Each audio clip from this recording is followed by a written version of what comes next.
She got her answers.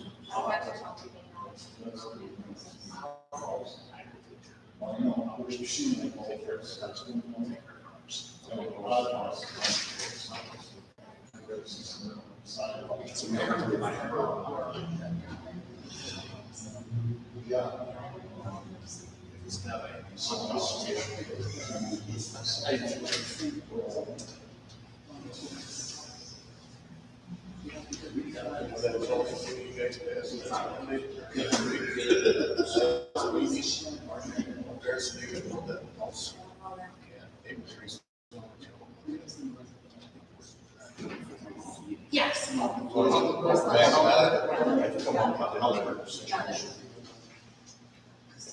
I'm sorry, it was right here. Thank you. Yes, I do. I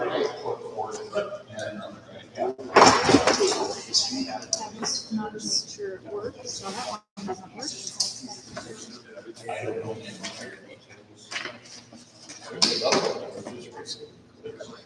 Thank you.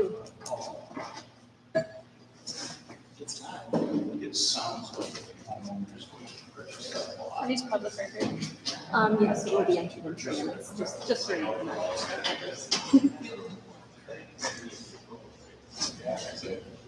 see it stay. Stay. All right, folks, it is 6 o'clock. We can go ahead and get started.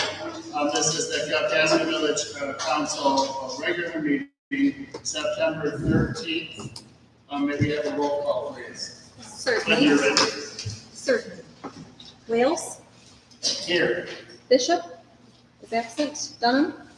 Here. Larson? Here. Miller? Here. Needham? Here. White? Here. Thank you. We can all stand for the pledge. Allegiance to the flag of the United States of America, to the republic for which it stands, one nation, under God, indivisible, with liberty and justice for all.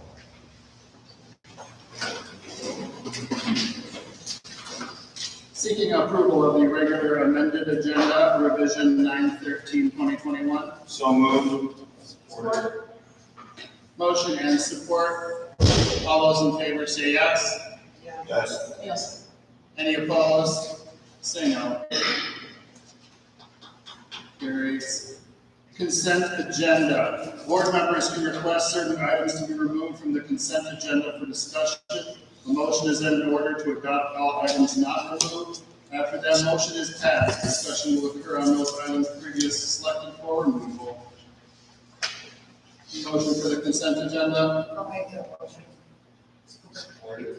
Motion and support by Nita. All those in favor say yes. Yes. Any opposed say no. Carries. We have room now for brief public comment. Please state your name, place of residence, disclose any financial relationship with the village of Kalkaska, and direct all comments to me and let them be brief to us if possible. We have public comment this evening. Yes, sir. It could be a question or a comment. Could be a question for you folks. Should be a comment, it can be a question. Here. Wait, go ahead. I live on First Street, Island Lake Road, right at the curve. You know what I'm talking about? I've lived there since '96, okay? The traffic coming from the west to east, particularly pulling any kind of a trailer, goes off the road, and there's a big dip there, okay? And you folks have sent somebody out there with a Kubota, and they straighten it all out, and it looks real nice, it's dirt. It lasts about 2 days. It's right back to where it was before. 2 years ago, we had a bad accident there because a lady went off the road, tried to correct it, overcorrected, hit that thing and went sliding across, and of course, got T-boned. Anyway, my question is there any way that we could widen that there with asphalt to, I know, I talked to the county about it and thinking it was theirs, I said, no, it's the village's. And they said, well, you're supposed to stay on the road. True. But when you're pulling a trailer, it's just incredible the number of times, and of course, I hear it every time, the big crash, as a trailer is going hitting that thing. So my question is there any way possible that we could widen that? That isn't something that I would be able to say yes, we can. How would we feel about doing it? Well, I know DPW has talked about it in the past, and widening the road out doesn't always solve the problem, but I think they are looking at it, as far as I know. We have a plan. It's ways off. So we have to be a special condition. We have roads that we are planning on doing in the future, and that isn't one of them. But perhaps we can get that portion taken care of at the same time as we have a crew in town to do another project. Just ask your DPW how often they go out there, because it's fairly frequently. And if it's just when you're moving dirt, it's not gonna last. Right. We know it's not. Yes. And then the other thing is, for your DPW, I want to just thank them. They put stakes on each side of my driveway, so when they come down the alley, they're not popping away in my yard. Because it used to be years ago when there was the same guys doing it, they knew that alley real well. But if you look at my yard now, the alley's here, and up here like this. It used to be level at one time. Anyway, the stakes that you're putting in, do a marvelous job of solving the problem, and thank you very much. That's fine. We'll pass that on. Thank you. Any other public comment this evening? We'll go ahead and move on. Under presentations, we do have a presentation this evening by Conservation Company. So for this, All right. Good evening. good evening, Bill. Thank you, Bill, for allowing us to serve as your auditor, and certainly appreciate all the extra effort that the village staff put in this year for the past 2 years of scanning and uploading documents to make sure it works safely and remotely during these unusual times. But they did a wonderful job providing us with the information that we needed to get through the audit cycle. And what matters more than anything else is on page 2. That's where we provide the opinion on the financial statements.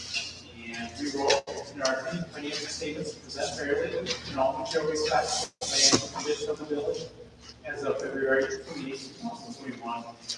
This is an unmodified opinion on the financial statements. It's the technical term that I explained it as being a complete opinion on your financial statements. What it means is that the village provided us with financial statements that we could work with various financial institutions, the county, the state of Michigan, and we could verify the revenues, the expenditures, the assets, and liabilities, according to what we provided a clean opinion on your financial statements.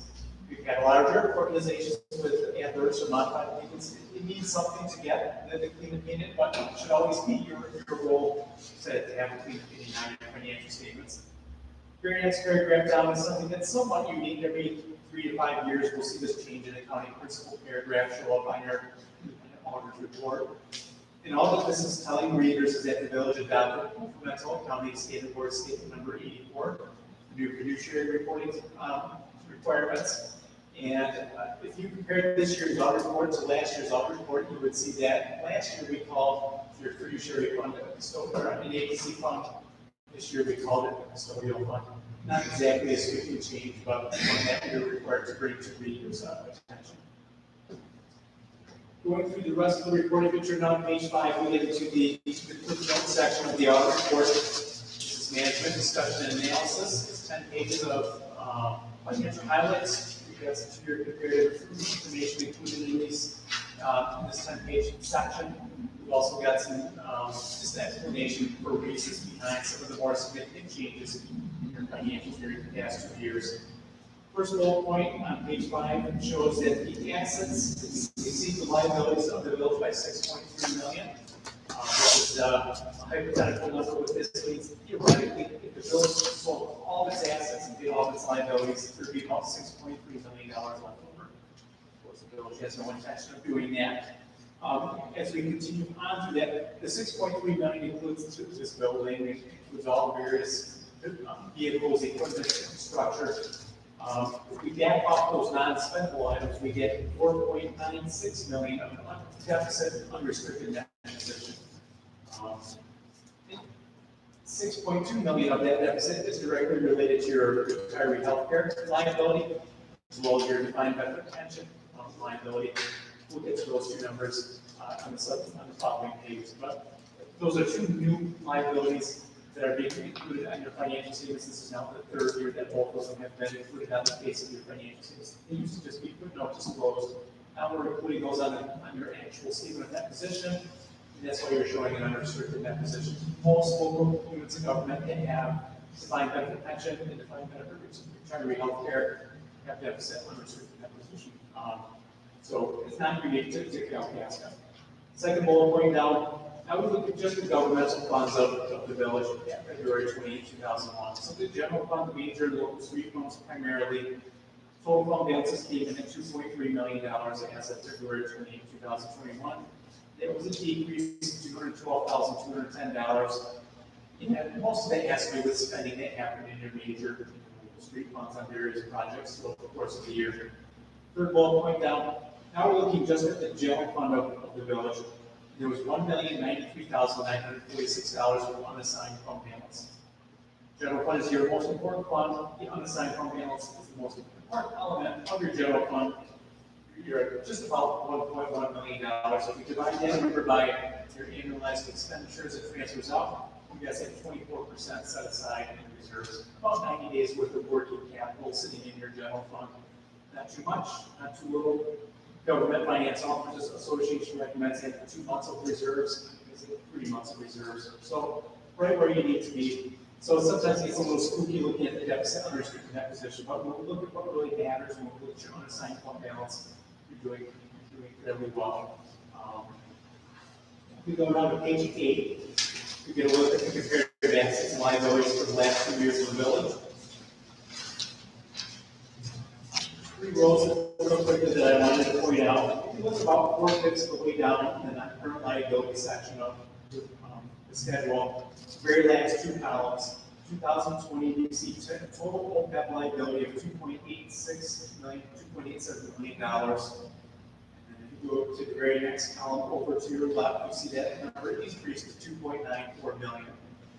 Over the course of time, that number is going to approach and become zero. There's various moving parts and pieces that go into your retiree healthcare liability.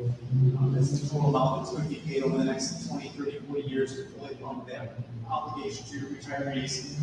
About $2.9 million in today's dollars. Ultimately, that number is going to become zero. It's just going to take some time to get there.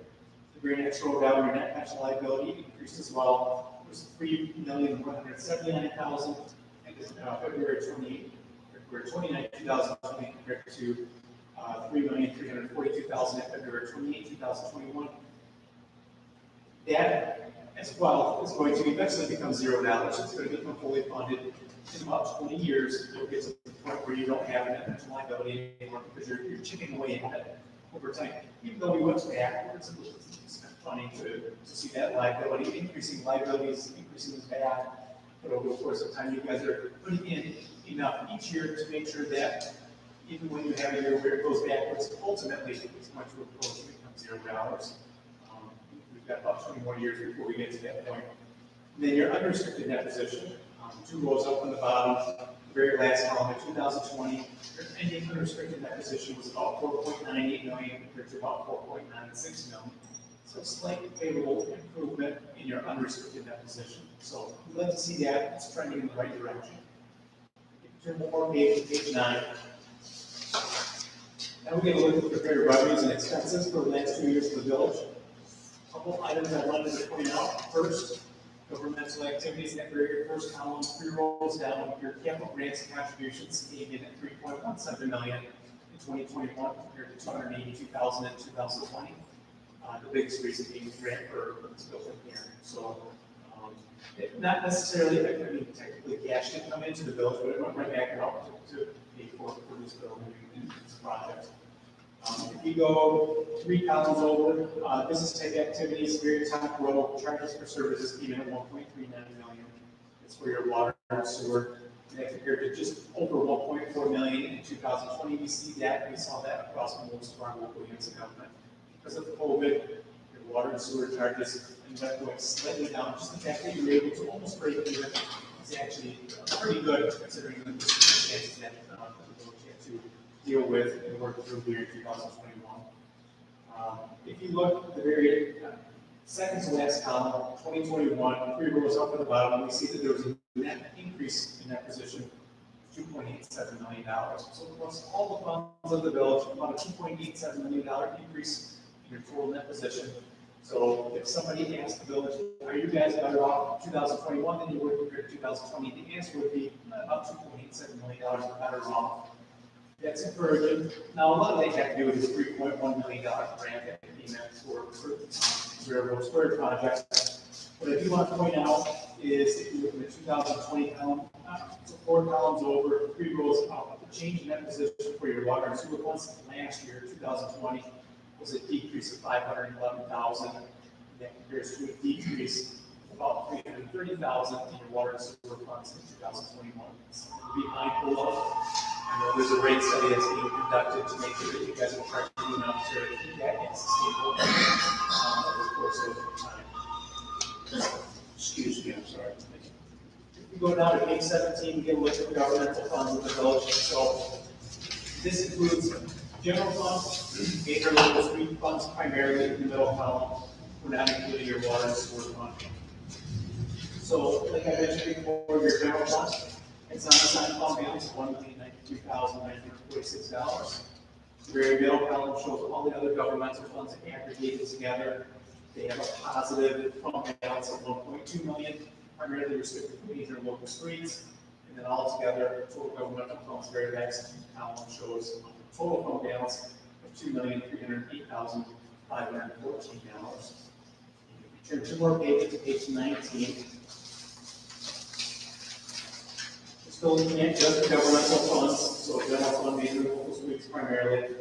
And the very first column shows your general fund, your cash that came in during the course of the year into your general fund exceeded the cash that went out by $45,464. You can see that 3 rows up at the bottom. There's an increase in your general fund balance. Your beginning general fund balance came in at $1,060,000. Your ending fund balance came in just over $1.1 million.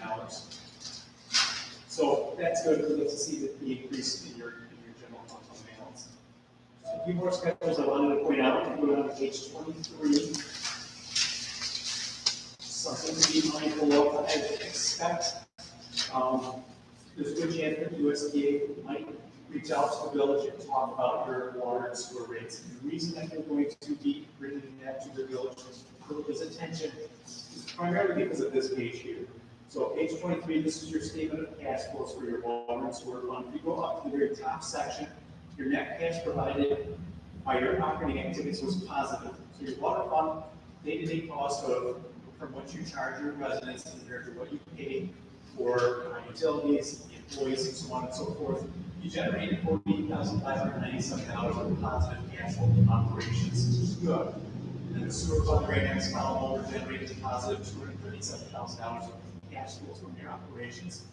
However, if you look about 6-7 rows down from there, we can see the principal payments on long-term debt in your water fund. They're about $72,000. So the principal and interest $72,000. So what USDA is looking at is they're looking at your total debt service payment of about $72,000. We have those two numbers together compared to the $48,597 of cash flows from operations. That is a little bit of a red flag to them.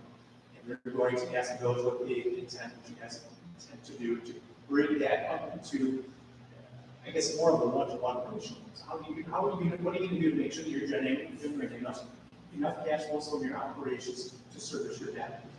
If we go to the very next column over, they're going to ask the same thing about your sewer fund. So about $380,000 of principal and interest was paid out on your USDA bonds compared to $240,000 of cash flows from operations. So again, that's something, it's not alarming you guys to have, when you look at your current assets and current liabilities in your water and sewer funds, you're stable, you're fine. But when they look at this, they're thinking big picture, what's gonna happen 10, 15 years from now, if we continue to operate at this level, that's what they're going to be concerned with. So nothing urgent, no radical action is needed immediately, but something that USDA is going to point out and request the council and management to take some type of action on. And if we go down to page 57, this is the schedule of your changes in that pension liability. 6 years worth of comparative information. Ultimately, there's going to be 10 years of comparative information to be included on the schedule. Again, this is a relatively new standard, so we've only got 6 years of data so far. So on page 57, we can see 2020, this is as of December 31st. Remember, it's a calendar year end, whereas the village has a fiscal year end of February 28th. Merge has $6,122,334 of total pension liability. That's the amount of liability that the village is going to pay over the next 20, 30, 40, 50 years, fully fund pension liability to your active and retired employees. To cover that liability, as of December 31st, 2020, the village set aside $2,779,369. That's your payment fiduciary net position. You can see that about 3/4 of the way down the page. And the difference between your assets, your pension assets, and your pension liability is $3.3 million, which is about 45. You're about 45% funded. Our clients, we run a schedule every year just to kind of see where they are on average. So this isn't representative of the entire state, but we've got about 50 clients that we work with. We have these defined pension plan. They're about 70% on average. So you get about 25 points to make up to get the average. Treasury expects local units to be at 60%. So you guys have already filed a correct or an action plan with Treasury to bring you up to that 60% minimum level. Treasury gave you 20 years to get to the point where you're compliant. As long as you keep on paying in what MERS tells you to pay in, you're actually going to be compliant in about 12 years. So you're on track to become compliant. In addition to that, not only are you making the annual required contribution that MERS is telling you to pay, you're also voluntarily contributing an additional $50,000. So you should be fully funded. You should be more than 60% funded in less than 13 or less than 12 years because you're doing a voluntary payment. This liability didn't happen last year, 3 years ago. It's a benefit that has been provided over the course of decades of accumulation led to this net pension liability. But you guys are doing everything you can. You're doing the right things to become compliant. It's just going to take 10 to 15 years most likely to get to the point where you're 60% funded. And if you look at your actual evaluation that actually provides in my schedules, it shows that you guys are actually at that 100% level in about 20 years. If you turn to the very next page, page 58, you can see that on average, that's fine. You guys, the village is spending about $275,000 to $275,000 per year. That's how much you guys are paying in to fully fund your pension liability. That's what MERS is telling you to pay in. And really, your normal cost for your active employees is $40,000. So that difference is how MERS intends to bring you into compliance. So they're charging basically an extra $150,000 to $200,000 extra each year to bring you into compliance sooner than later. And on top of that, you guys are making that $50,000 voluntary contribution. So you're doing the right things. It's just going to take some time to get to that point where you're seeing that 60% funding percentage. So 3 rows up to the bottom, you can see your coverage 45.4% compared to 45.28%. So it barely nudged up in the right direction. You're a little bit better off 2020 than you were compared to 2019. The biggest reason for that, if you look at the 2020 column, there was a change in assumption. So the MERS retirement board felt like they needed to decrease your long-term rate of return from 8% on your pension assets down to 7.6%. The cost is about $211,000. So in other words, they feel that the village is going to need to pay an extra $211,000 out of your general fund for the next 20 years versus the extra 0.4% of investments and income on your pension assets. So that was the net impact on your total liability. It increased the liability to $211,000. For that, we would have seen a larger improvement on your funding percentage in 2020. If you turn on page 59, we're going to look at the same schedule for your total OPEB liability. This, again, is your retiree healthcare liability. And if you look, 2021, you guys have an actual evaluation performed on your standalone plan. So we actually, your evaluation lines up with your fiscal year end. February 20, 2021, you can see your total OPEB liability increased by $77,529. Unfortunately, the biggest piece of that was the change in assumptions. So for your Department of Treasury publishes new uniform assumptions that you guys have to follow, or your actuary needs to follow, when they determine your total retiree healthcare liability. Because of those changes in assumptions, there was a one-time $452,000 increase in your liability. That's normalized. We really shouldn't see that type of jump in a typical year. So it's an atypical year. That's why you see an increase in your retiree healthcare liability over time. So in a typical year, you're going to see a decrease. It's capped. It can only get smaller if you continue making most of those payments. So it's kind of a one-time phenomenon there. The last thing that I wanted to point out is if you go all the way to page 76 of the report, the village received more than $750,000 of federal funds for this project, for this square project. You guys, the village became subject to a federal single audit report. So in addition to doing a financial statement audit report, rendering an opinion on the financial statements, we also provide a second opinion. There's 6 different compliance requirements that we have to make sure the village is adhering to with regard to those federal funds that come in and go out. Because just give those funds away, you have to make sure you're dotting your I's and crossing your T's. They have all various compliance requirements that need to be followed. We provided a second opinion in the federal award section, about halfway down. You can see a second unmodified opinion. It was the auditor report that we issued on compliance over those major programs. So we go through, we look at what the federal government is telling us they consider to be important in terms of the compliance requirements on those federal dollars. We make sure that you guys are spending those funds according to those federal requirements. There's a second opinion provided on the spending of compliance over those funds. So as I have, I'm certainly continuing to further questions I have. Is there any questions for Joe? That was very good. Well, it's an exciting presentation. It always does, always.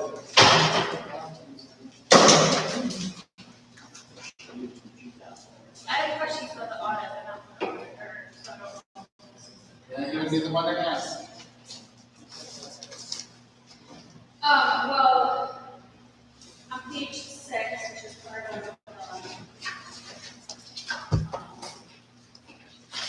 management discussion and analysis, which I imagine you're pretty big part in respect to others, says that part of our governmental activities include fire protection. And I was wondering what else.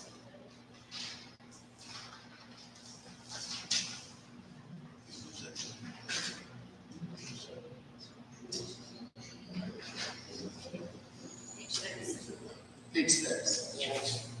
First paragraph. 6. A lot of this is template information that the ICP provides. So police and fire protection is fairly standard language. I'm just going to just write it out.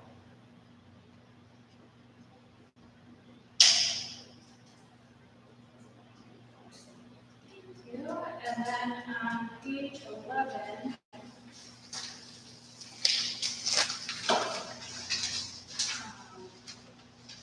in the governmental activities revenues graph, I was wondering under which category our licensing fees would fall under. would fall into the charges and services category.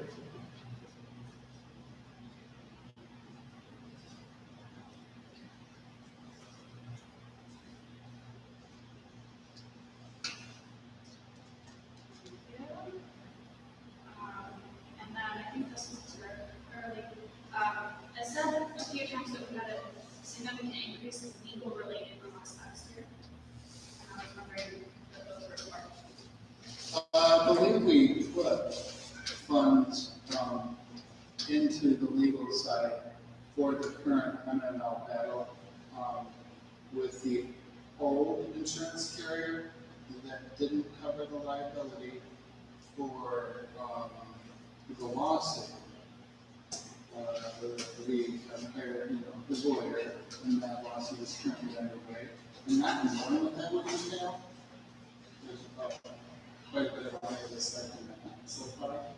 But also with the village to city transitions, we did put in professional services into all the different lines of the budget, so that category could be used across the budget. Other than those two things, it was that money on last year.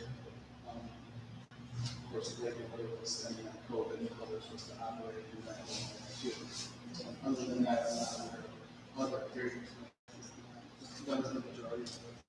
So you're saying that the village to city transition costs were legal costs, or those were added to, those were added costs across government operations? Which, I'm sorry, I don't understand the question. Is that a general fund charge? No, I'm saying you said that you added village to city transition costs. I wasn't sure if you meant to, the legal fees. We added professional services to all the different funds, so depending on what it was categorized as, you could pull it from that different fund and give it to them. Because there was so much going on. And then, why did water and sewer expenses, labor expenses decrease by 300,000? I know. Part of it is less people, I mean, for last year, though, which, last year, rather than this year. There was a soft ramp in 2020 that's right. that, so that data run out in 2021.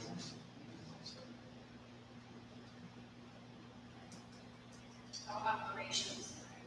And then, it said that public safety wages increased because of COVID from about 300,000 to 440,000. Was that all, hazard pay, or were there other costs there? I think it was about hazard pay, COVID pay. Anybody that was in contact would be off that, so that they would have their rates covered, so we had to cover other staff. I remember what pay raises that we had for the contract. Anything else you can think of? Addition. Well, but that wasn't payroll for COVID, which was all reimbursed through wasn't it? 45,000. Yes. So the majority, I guess, half at least is reimbursed just through the COVID fund. I think it was more, I just remember the 45, I know, but we had a couple of other ones I don't recall exactly. And then, my final question is for page 80 and 81, for restrictive action plans. The responsible person is left blank. Who is responsible for capturing the corrective action? I signed that today. So you are, Well, technically the manager is, but he's not here, so I signed it. all right, thank you.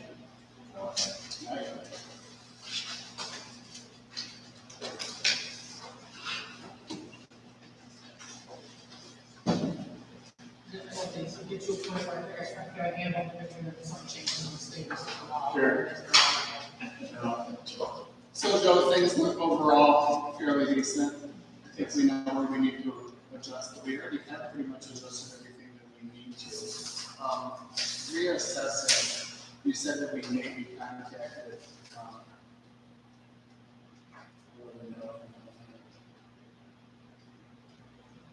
sewer. I am. Our rearrangement currently that you may or may not be aware of within the sewer itself and how it's being run and how it's being operated.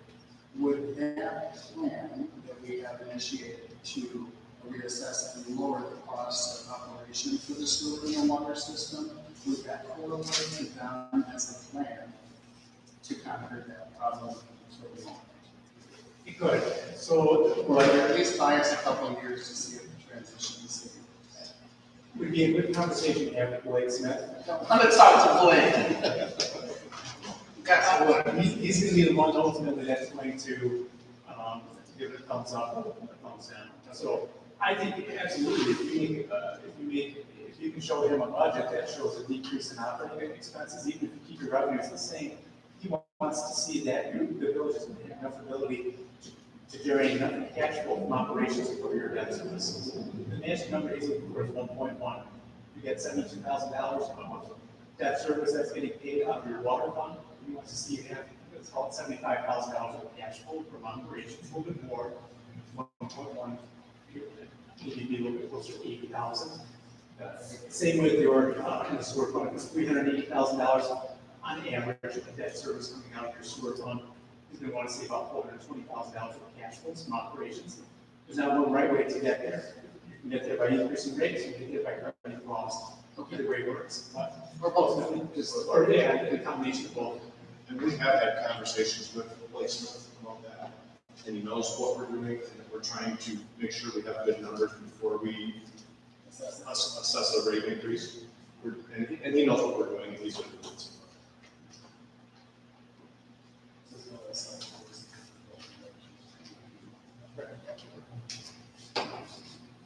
Any more questions about the audit? Any more questions for Joe? You don't want to waste time? Thank you, gentlemen. Thank you. Thank you very much. Thank you, Fred. Moving on, those in finance. Finance chair. We met today at 5:00 and we went over our current invoices, payroll reconciliation, monthly payroll, journal entries, and reconciliations. And we recommend, make a motion to pay the bill for $147,832.52. And the invoice amount for $230,432.24.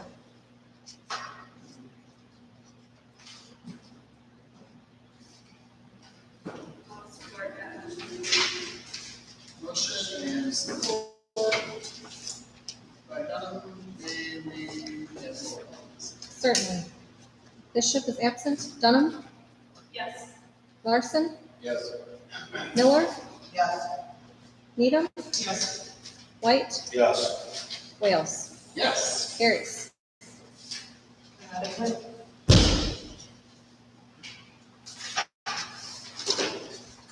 All right, moving on to the committees. Housing Development and Life Renewal Committee.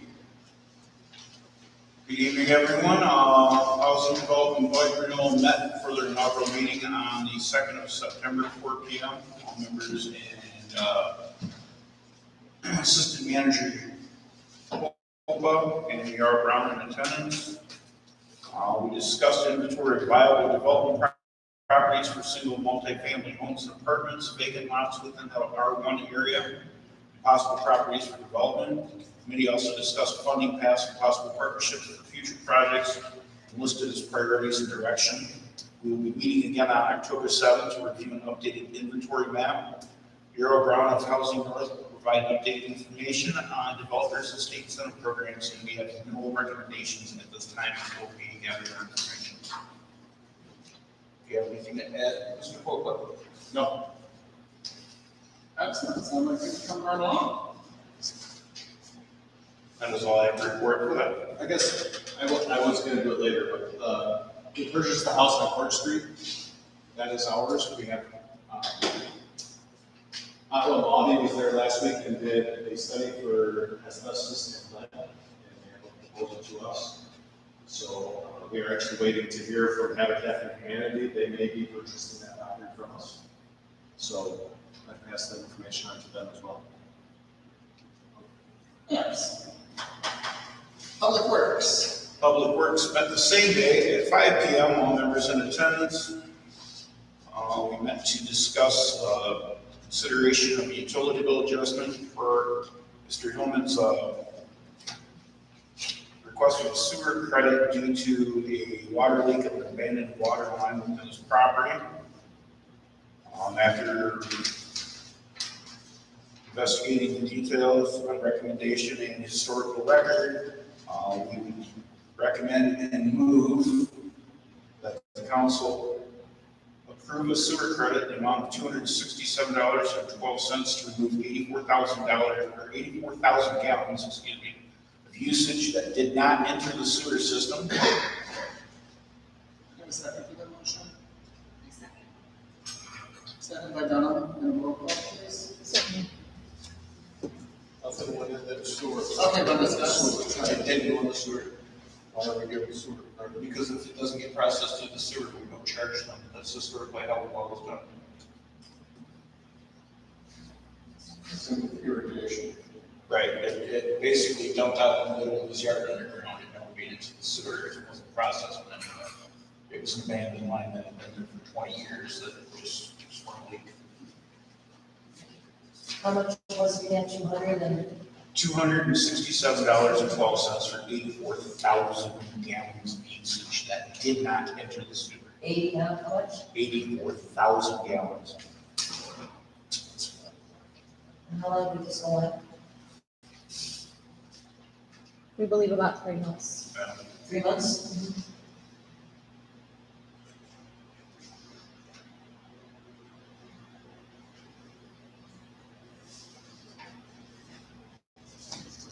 Any more discussion? And a roll call. Yes. Dunham, Yes. Larson, Yes. Miller, Yes. Needham, Yes. White, Yes. Bishop is absent, Wales, Yes. carries. Both committees will be meeting again on October 7th for regular current businesses, and that is all I have to report. Thank you, sir. Who is this manager? Our police officers, all except for Officer Clark, are in emergency medical responder training this week and next week. Officer Clark is not in it because he's actually a licensed paramedic, so he's actually way more licensed than all they're going to be. And Officer Clark is also at basic SWAT training this week. He is a member of the Northern Michigan Mutual Aid Task Force Emergency Response Team. And this training will increase his abilities and what he can do for that team. Updated on Court Street. You probably noticed the manager's not here, he's on vacation. And Habitat for Humanity, with that lawsuit is still pending, and they're hopefully reaching a compromise. Go into the details.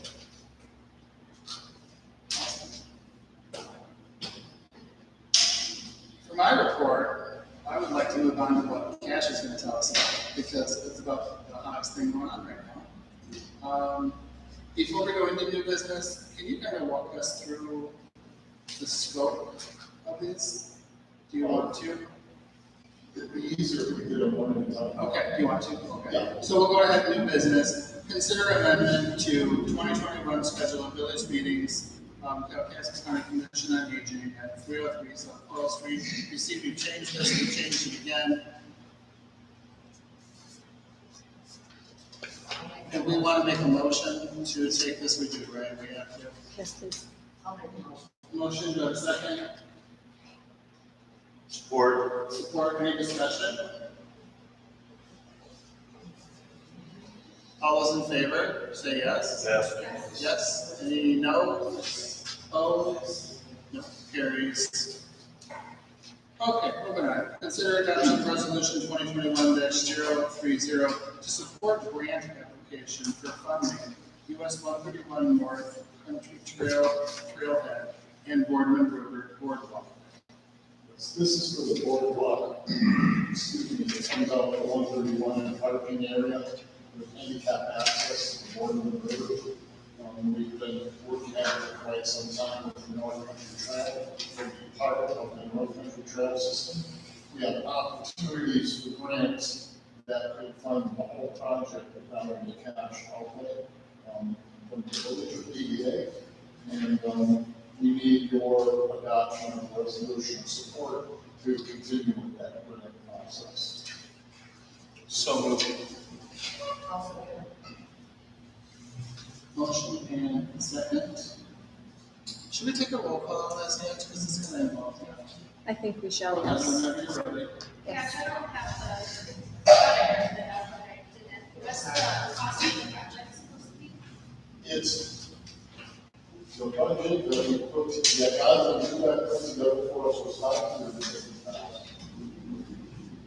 $550,000. Where's it going to end up over here? It comes out just south of the Pacific Pride fueling station. Just self-taught. The Pacific Pride fueling station, probably just south of that. There's a bunch of whole garage barn structures there for sale. We're attempting to purchase that piece of property because it abuts to the village-owned property that goes all the way to the river. The trail actually was built to the other side of the Gordon River, but we can't get across the river. We moved the trail with the DNR from about 9.5 miles from Quincy Lake in the San Luis Valley area to town along the river for a couple of reasons. One, it's much more scenic and it gives a lot of access to the river. And two, the road that it came in at the Coliseum before goes through a whole bunch of DNR property. And the forestry people every now and then are going to clear cut up in 60 acres. So we have to move the trail. And if we put it along the Gordon River, we have to stay within 150 feet of the river, and they can't force any of that, so we'll never have to redo the trails again. This project has been ongoing for forever. I remember having conversations about this 7 years ago. It took 3 years to get the first phase through the DNR process, and then COVID happened and we didn't open the trail and a couple of other things. And we've been getting our ducks in a row for DNR recreation grant also that'll be coming up in April. There's a Rotary Charities grant for $50,000 that will be coming up in November. We're in the Impact 100 grant finalists for $100,000. That would actually go to our partners, the North Country Trail, and they dedicate it to this project. So we made the finals in that grant round too. There's a couple other businesses that have talked about skating in their grants. There's no private property. Pardon? I thought there was always private property down there. There's one piece of private property the trail goes around between the airport and Guernsey Lake. Oh, so it's going to go around it. Yeah, it just takes a little jog around that. I think it's about 5 acres. So otherwise it's all state and village property. All state and village property.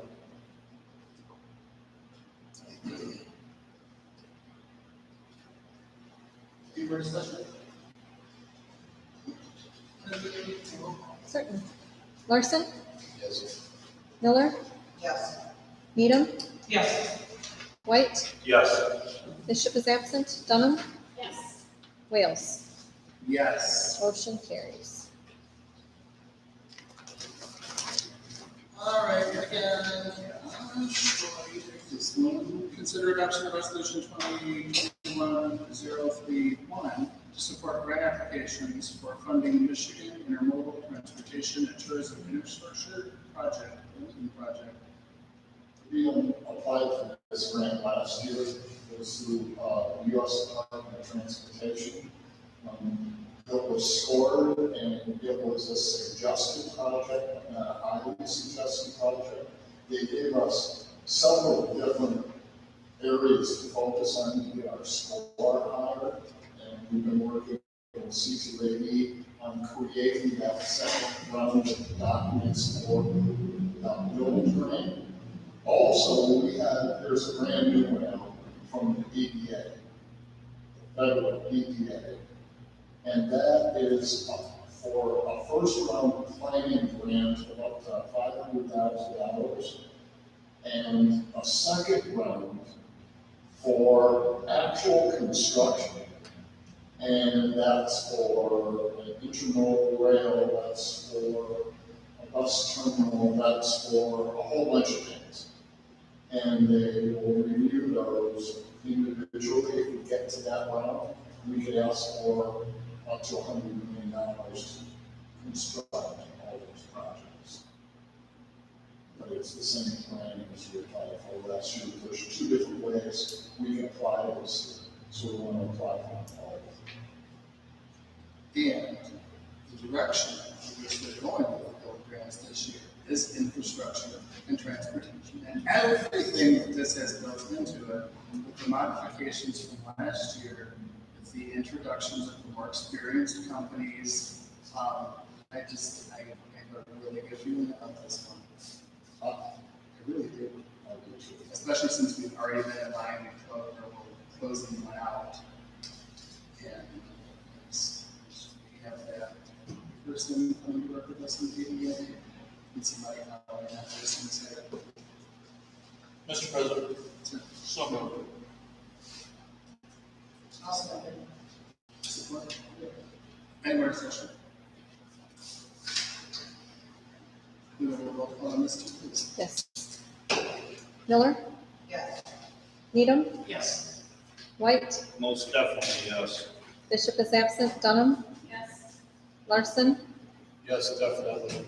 Wales. Yep. Motion carries. Yay. Moving on to D, authorize the Brownfield Redevelopment Authority to proceed with the Brownfield Plan for former Village Municipal Garage at 109 4th Street.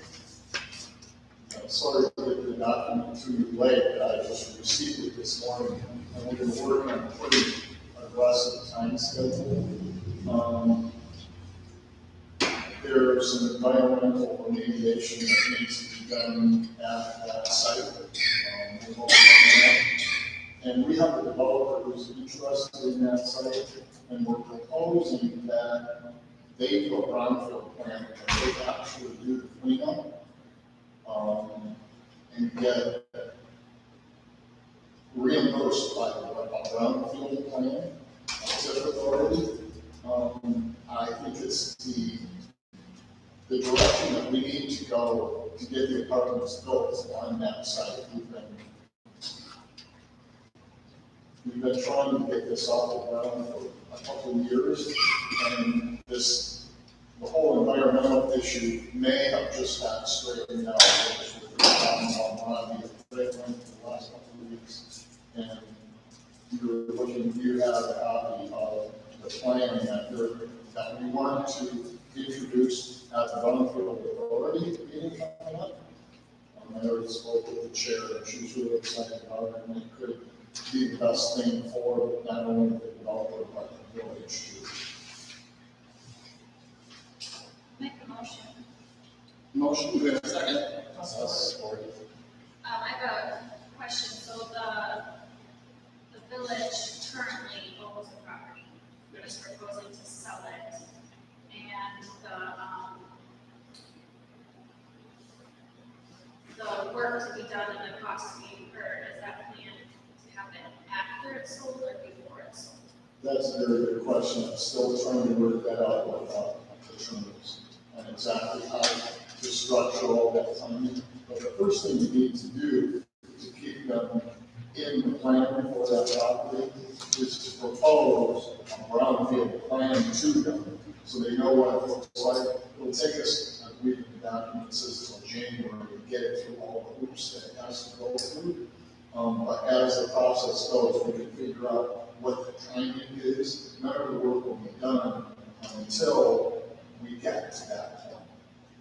And just to clarify, what we're authorizing is not the expenditure of the funds at this time. What we're authorizing is for the Brownfield to create the plan. That will go through Brownfield, and it will end up back with us at a later date. with numbers attached to it. Yeah, and that would need to be approved by the village and the DDA.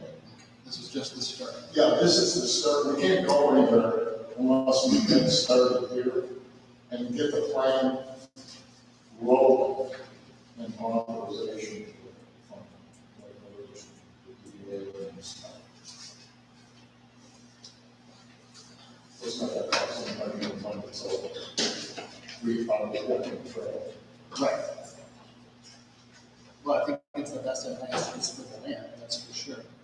What do we need more? If we could get 30 to 40 apartments in the downtown, That would be crazy. it would change the atmosphere of the downtown. More than we could part of it. If we can continue that same momentum, which is what we need to. Any more questions or discussion? May we have a roll call for this as well? Yes, certainly. Did we have a motion to accept this already? Yes, we did. Dunham and Needham. Thank you. Needham, Yes. White, Yes. Bishop is absent. Dunham, Yes. Larson, Yes. Miller, Yes. Wales. Yes. Carries. Very good. Again, we have one for brief public comments. Hi there, my name is Jessica Swift. I represent 42 Degrees Processing here in Kalkaska. I have been trying to help find out that we are the third largest employer in Kalkaska under the hospital and the school system.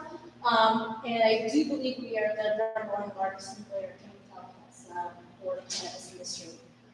It's a privilege for us to be here. I lost my job in 2020 due to COVID, and to have a job fall in my lap in the cannabis industry.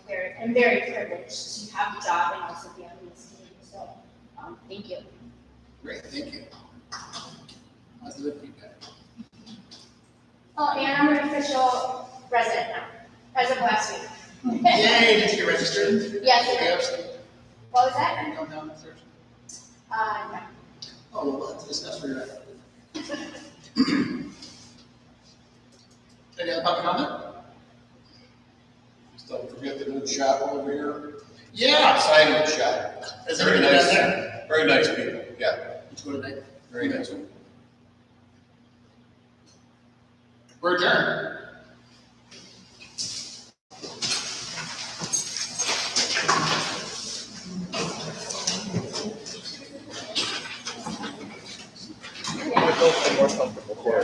Yeah, it's not, it's not gonna be here permanently.